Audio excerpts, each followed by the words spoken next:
No more burying the lead, no more gods, and no more shackles. We have ourselves a story to sink our teeth into for the upcoming Usurp the Shadow Throne set. And if you, like me, love lore and, well, Flesh and Blood has a lot of it, but you don't know where to begin, I got you.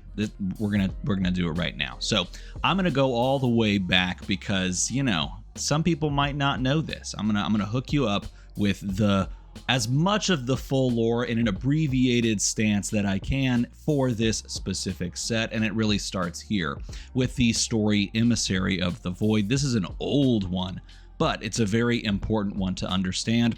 I'm going to summarize it very quickly. When the humans in Wraith came to Wraith and started settling in different lands, they encountered Aesir, which at the time when the game first came out, we also thought was sort of synonymous with the old ones, but now we know the Aesir are more like the gods of Wraith, and they are all region-bound to different regions. Well, Solana was one of the bright shining beacons of early Wraith, and its Aesir soul was so powerful and radiant and beautiful and transcendent that everyone worshipped Sol in Solana. But eventually, a small subset, a splinter group from this religion for Sol or of Sol broke off, led by the Devout, which was one of the oligarchical, like hierarchical powers in the land, which is a big deal, right? So like if your top dog in your your group ends up choosing to apostatize from your religion, celebrating and worshiping your Aesir, that's kind of a big deal. And so he took this small group of other followers who all discovered this deep, dark secret about Sol. Perhaps that it was through the, radiance and transcendence that Sol has the ability to just kind of like enslave you or, totally wipe your personality to some degree, which we did see happen recently in the storyline with Shiana. Because of that, perhaps, I'm speculating on that, but some deep dark secret was discovered by the now apostate, but before it was the Devout.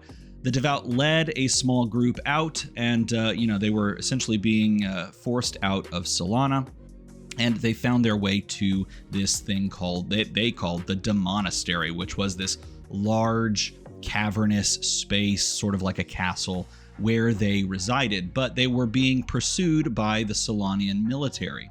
And the Solanian military attempting to wipe them out, probably because of some of the things they began to engage in, such as human sacrifice and mutilation and, I think cannibalism as well, and, opening these dark portals to terrifying and terrible places.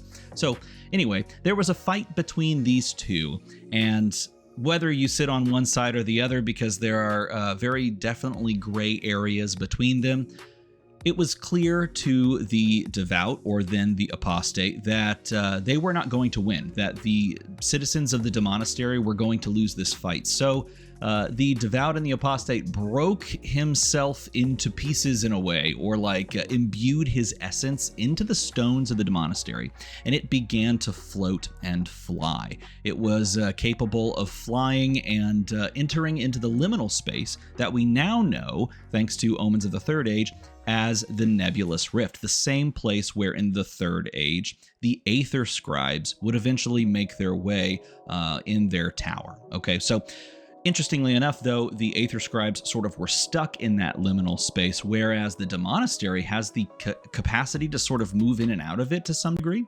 I think they were stuck until the next part that we're going to talk about, but for some reason and in some way, there could be the possibility that people sort of just kind of show up on the shores of the Demonastery. And shores I have to put in quotes because it's literally just like a floating castle with some grounds around it. So it was very possible for people to kind of show up there in the same way that in Aria you can accidentally get teleported to Corsham, the Great Tree. So that is the start, the genesis of the conflict between shadow and light, and it leads us to a couple of main key characters, one of them being Chane, who we can talk about now.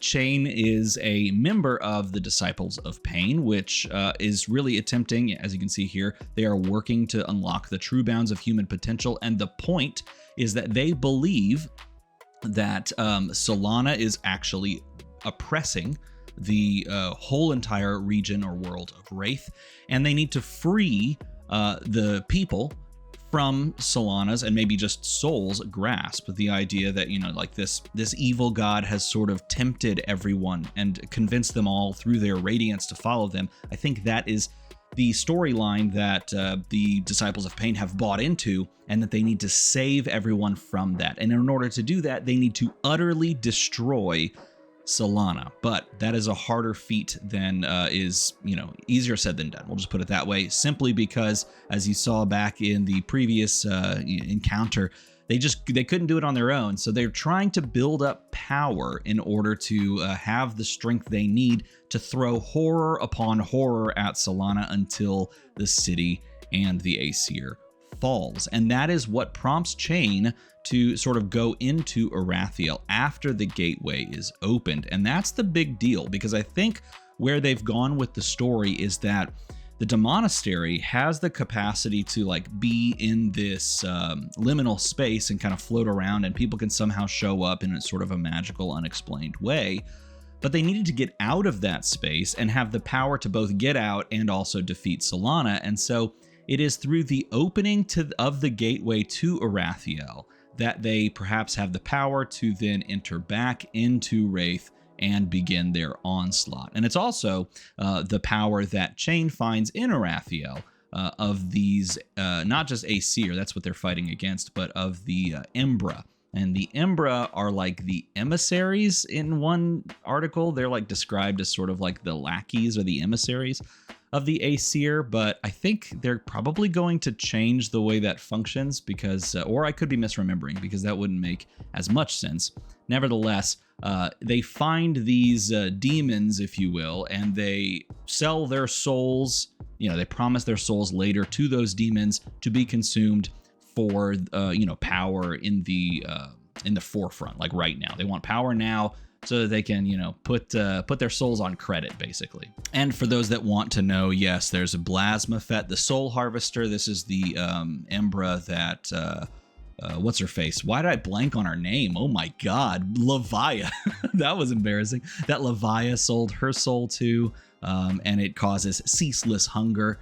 You have Nazareth, the Soul Harrower, who's connected to Vinset. By the way, this Vinset art is incredible. You've got Ursur, the Soul Reaper, who's connected, of course, to Chane.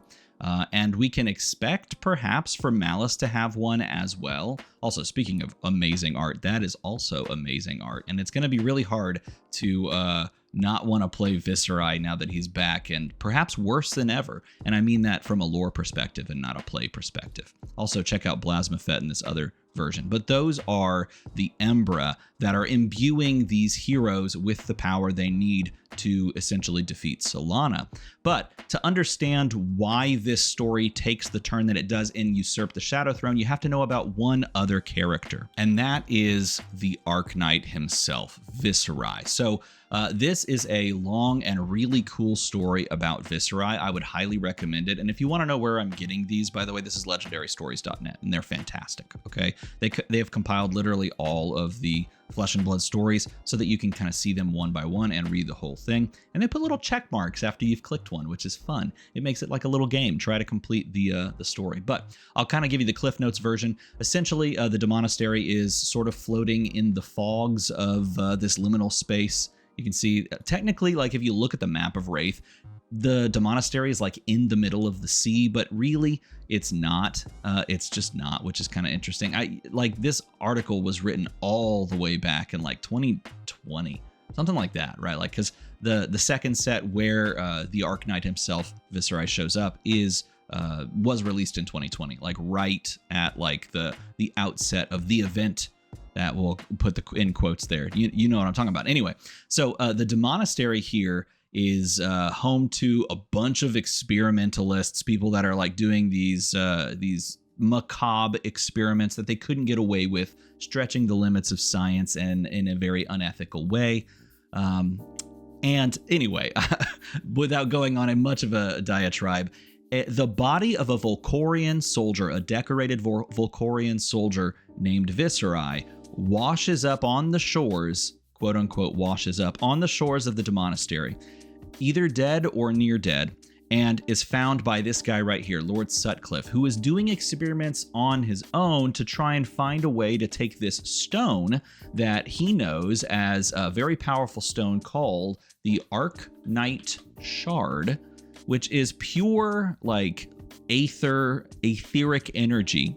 This is the new printing, but the old school printing, if you're curious, is beautiful as well. But essentially, he's wanting to take this shard and combine aether with human to create something that is sort of a hybrid of both. And he's been trying this with a variety of different creatures and different, other humans. But he tries it after he gets the body of Viserai, takes it back to his workshop.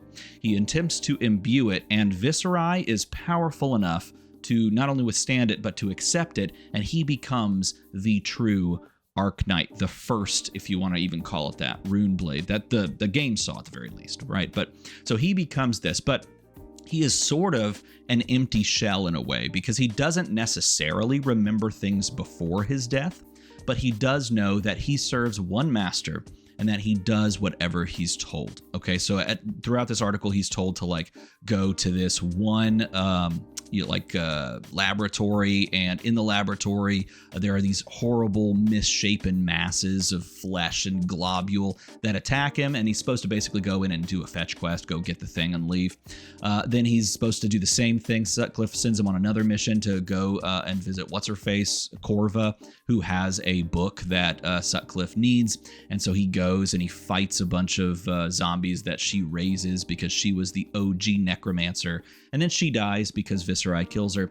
But then Viserai picks up this strange, twisted-shaped, smiling doll, and he hears a whisper, and that whisper is essentially telling him, if I can find the portion where it happens, I think it's right around here. Oh, so by the way, this is Corva also kind of hinting at what we're about to talk about, essentially saying that all of these people are trying to create things that are powerful, but that they can control.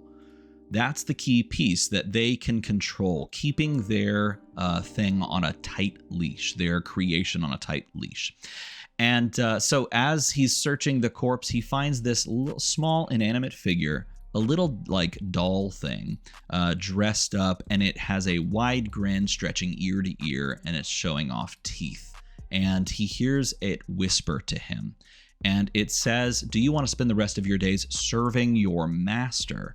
And Viserai does not object to this. He doesn't say, stop, I'm not going. He entertains the thought, but he doesn't outright, push back, and he doesn't outright agree. So he continues to think this over. He ruminates on these thoughts, and he actually speaks. He says, "What do you want?" Which is kind of interesting. This is like literally the first thing that Viserai says post-operation. This thing wants power, and it wants to give power, and it wants to allow him to be free. Very tempting to someone who's enslaved or shackled in some way, to be free, to be your own master. But unfortunately, before that actually ends up kind of coming to fruition, he is taken, and I think I can jump to the next. Let me see if I can jump to the next lore, because this is important. I think it actually just continues. He's taken into this room, and the whispers continue, this time from a stained glass window, encouraging him to, break the veil, tear the veil, and open the portal. And he doesn't know what that means, but he's encouraged again to feast, awaken, unleash. He's attempting to, the cultists around him are actually attempting to, sever the connection to the shard. So he destroys everyone around them in the most brutal of ways, including but not limited to, see, this is them, they're about to sacrifice him, including but not limited to taking the spine out of a cultist, and it becomes a sword. It becomes Reaping Blade. So for those that don't know, Reaping Blade is the spine of a cultist. This has been one of my favorite little flavor text kind of things, or storyline things. It's even more clear when you look at the OG art. That is literally what is happening here. He creates Reaping Blade, and he uses Reaping Blade after saying, his raspy, grating voice broke through the shocked silence, "No more masters." The glass shatters, exploding, a deafening boom reverberating through the hall. Shards of glass flew outward in a great arc, illuminated by the arcane light. The whole room, the very air around them shuddered, rippled like the surface of a lake, disturbed by a great amount of force. He opened the doorway to Arathiel, and it was Viserai who allows Chane to pass through into Arathiel to find his Embra to begin this assault on the Solanian people, if you will. So there's Chane in this exact shot, and I think they did that classic end game move where he wasn't there and then he was there. There it was, the end game move. But understanding Viserai's origins of being a created being by a master that literally just wanted him to perform fetch quests and be his like muscle. And he was his whole existence was to be enslaved to this man. It makes sense that after he goes into Arathiel, we have the storyline set up in such a way that he would want to continue to break chains and have no more masters. So that sets up the trailer, which we're going to watch the beginning of, because if you understand everything I've said to this point, you'll understand more the trailer. We are the betrayers. Puppets on their rotten strings. They cannot be controlled, Viserai. Not alive. They will not bring what we desire. This is not freedom. The old ones are oblivion. For all of us. For everything. Give me the shard, or I'll pry it from you myself. Okay, so Chane sets all of this up. Chane has been venturing through Arathiel, attempting to find the power from the old ones, the latent power from the dead old ones from the Third Age, in order to harness it and use it for himself to defeat Solana. But what he's discovered, after all is said and done, is that if he does this, he's not trading shackles for freedom. He's trading one shackle for another, and that this power is going to bring calamity rather than, success in his endeavor. So listen to that again and understand what he's saying to Viserai, who he's about to fight. We are the betrayers. Puppets on their rotten strings. So they are puppets to both the Embra that they've taken on for themselves. They are like literally being kind of stalked, even though they can kind of summon the power of the Embra. They are being stalked to, and waiting. They're being, I guess, harvested eventually. That's the point. So he is still being controlled. He's under the shackles of his own Embra. And they are the betrayers, which is interesting because it calls back to the original genesis of the conflict. Solana versus the Demonastery. It's portrayed in one way as the members of the Demonastery are being sort of persecuted and pushed out, but it is they who betrayed, and even the Demonastery folk now, like the Disciples of Pain, they perhaps Chane is realizing that through this venture that he's sort of betraying humanity because he's bringing about the return of this power that was so, hotly contested and hard to defeat in the Third Age. They cannot be controlled, Viserai. This whole time he's been trying to use the power to kind of harness it to defeat his own enemies, but he realizes now there's no controlling this. Not alive. They will not bring what we desire. This is not freedom. The old ones are oblivion. For all of us. He wanted to harness the power of the old ones to defeat just Solana and free the rest of the world of Wraith, but he realizes that this was a fool's errand to begin with, and he needs to do something about it. Maybe at this last moment he can turn back and prevent calamity. Everything. Give me the shard, or I'll pry it from you myself. I see. To me, Usurp, for the Demonastery. One shackle for another. You will never be free. of course, Viserai's motivation for this is to be free, to no gods, no shackles, no one holding you back or holding you down. That's his point. But as Chane tries to plead with his dying breath, it's just not getting through. And maybe it never would, because he is this new creation, perhaps less than human, or maybe more than human. The time has come. Let us begin. With the power of the old ones. She's here! She hungers! More! Always fleeing, tender! Fresh. Their meat is mine. And that is Blasmaphet talking to Levia. So Levia and Blasmaphet, of course, the two of them work in concert to feed and feed to try and satiate an unsatiatable, I don't know if you could say that, hunger. Consuming!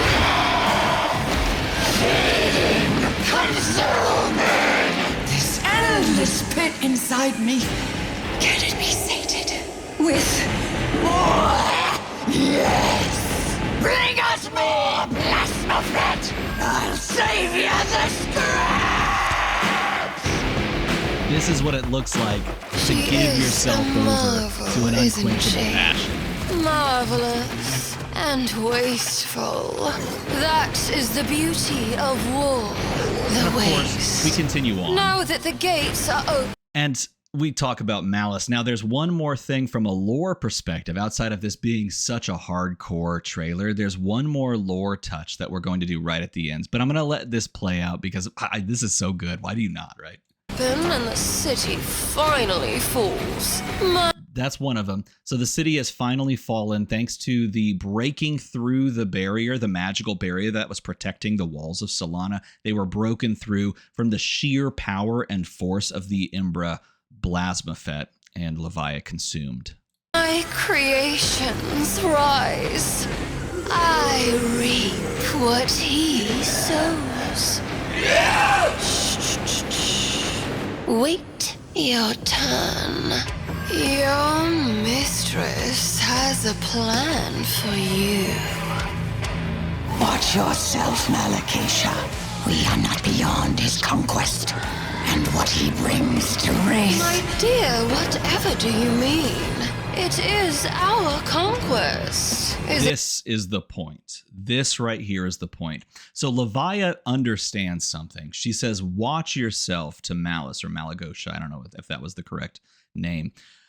Watch yourself. We are not beyond his conquest. His in this, meaning Viserai. And she says, what do you mean? We are part of the conquest. This is our conquest, is it not? But Levia realizes that at this point, in a way, Viserai is fully given over to the, hungers of the old ones. And it almost like he's an annihilationist. All needs to end, everything. And that would, of course, include these other two. So it is setting up, from a perspective, a really interesting, perhaps a thread that we might pull on, that eventually everyone, including Levia, including Malice, including, maybe even Vincent to a degree, is going to realize that what Viserai intends to do is to bring the destruction of all, not just enemies, not just meat to satiate the, unquenchable hunger, like I said, to destroy everything. And so we have a truly monumental setup here that could be paid off in the resulting years. That Viserai, imbued with the power of the old ones, who grew up as a Volcori warrior, a Volcor being a class system-based government where there was the Drakai, which were the upper class, and the Volkai, which is what Viserai was, the lower class. He was in a class system where he was downtrodden and pushed down. He then was created into this monster that he became, where he was essentially a puppet on a string for a master. This is the entity that now holds all of the power of the old ones and perhaps heralds their return for the destruction of all of Wraith.